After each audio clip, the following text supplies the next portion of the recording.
on YouTube, and welcome back to Goal Line Hockey. It's your boy, Kevin Forte. And guys, today we're taking a look at some pretty important signings on the East Coast and the West Coast. I'm wearing both their teams today. I actually happen to have both of them. It worked out pretty well. We're going to start off with the earlier one, which was up in Nashville. The Nashville Predators extend defenseman Mattias Ekholm to a 4-year contract to keep him in Nashville. The salary cap hit per season is $6.25 million. Guys, this is a great contract for the Nashville Predators, a team that's pretty cap restrained. This is a really good signing. And Mattias Ekholm, if we're going to be completely honest, he probably could have gotten himself $8 million per year on the open market. You look at some of the contracts around the league on longer-term deals at higher cap hits. Ekholm takes just a sweetheart deal. And David Poile, I don't know what he did to get Ekholm to re-sign there and for this price. Really impressive. Now, I think there's something to be said about Ekholm here. He may be saying, listen, I'm going to take a little bit of a discount if you also get Philip Forsberg re-signed, which that discussion is now going to be on the forefront for the Preds because he is still not re-signed. Now, I'm completely shocked that the Predators got this done with Ekholm right before the season. It sounded like they were going to wait till the season, see how things played. I was talking about David Poile, and I was thinking, he's probably going to say, listen, let's wait till the trade deadline, and let's see where we're at, say, January, February. We're like 30, 40, maybe even 50 games into the regular season. Where do we sit at that point? And I think that was the game plan for David Poile. He was planning on being in that situation, going into training camp with both of them as pending unrestricted free agents. That was the plan. Now it sounds like Mattias Ekholm resigns.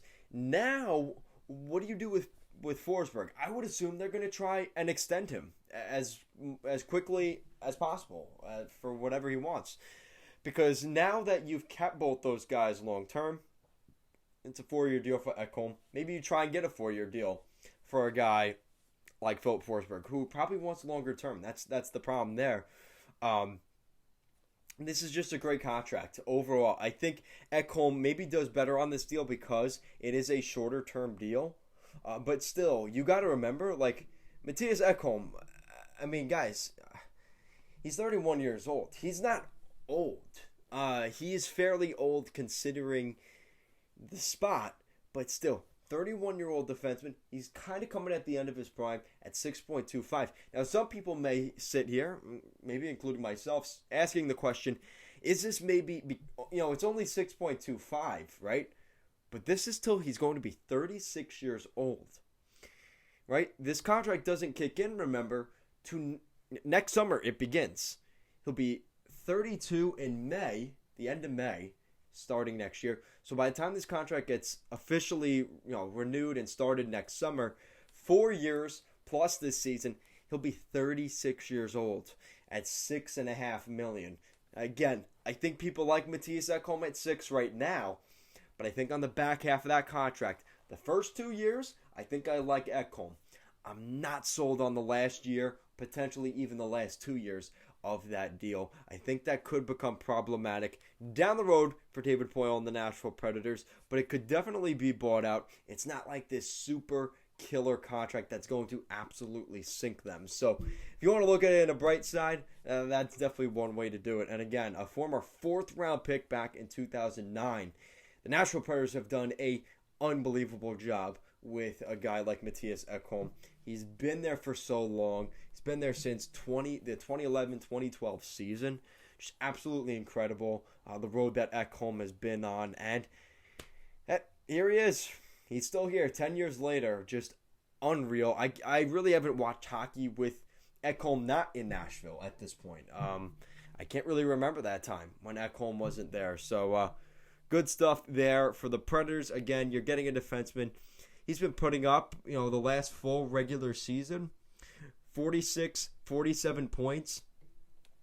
That's pretty damn good. And even if you get, let's say, 25 to 40 points out of him for the rest of his contract per year, I would take that. I would absolutely take that. You take 40 points this year, 30, 35 points next year. And even if you get 20, 25 points the final 2 years of that deal, and that's at the low end, I think that's still a great deal for the Nashville Predators. But again, there is some concern about maybe a buyout at the end of the road. Again, you also have to remember his cap hit right now is $3.75 million. So, the 6.25 almost is doubling his annual salary. That is just what a great contract that he signed before. It's very interesting now. See how that's kind of changed. We're seeing young guys get the precedent that they're going to get $8 million out of their entry level deal, per year, and they end up not really meeting that standard. We saw that a little bit with Jordan Eberle with the Edmonton Oilers going to the Islanders, right? We saw that kind of similar scenario, Taylor Hall, right? So we've seen that kind of not play out well for the player long term, but listen, they get their bag early, and that's kind of the new way of doing things, and sometimes it works, sometimes it doesn't. Speaking of one that's definitely going to work, we're going to transition over to the Montreal Canadiens, and this is the one that Habs fans are like, oh, thank God we got this one out of the way. Again, this is another contract that doesn't start till next summer, so it does not start this season. His cap hit will stay the same. He is still on a entry-level contract for this season, the third year of his ELC, and he will be back on a regular contract, this big one that we're about to talk about in a second. Nick Suzuki signs an 8-year contract, a $63 million contract, 8 years for Nick Suzuki. It comes in at $7.875 million per season. That's the annual average value, AAV. And like I said, this contract begins next year. So at this rate, we're going to see Nick Suzuki in Montreal for a decade. Now, again, that doesn't necessarily mean that will be the case. We've seen, especially if Marc Bergevin is the general manager throughout his tenure, nobody's really safe. We've seen that with Shea Weber, PK Subban. We saw that with some other little guys along the way. And, a good example this summer, Jesperi Kotkaniemi, right?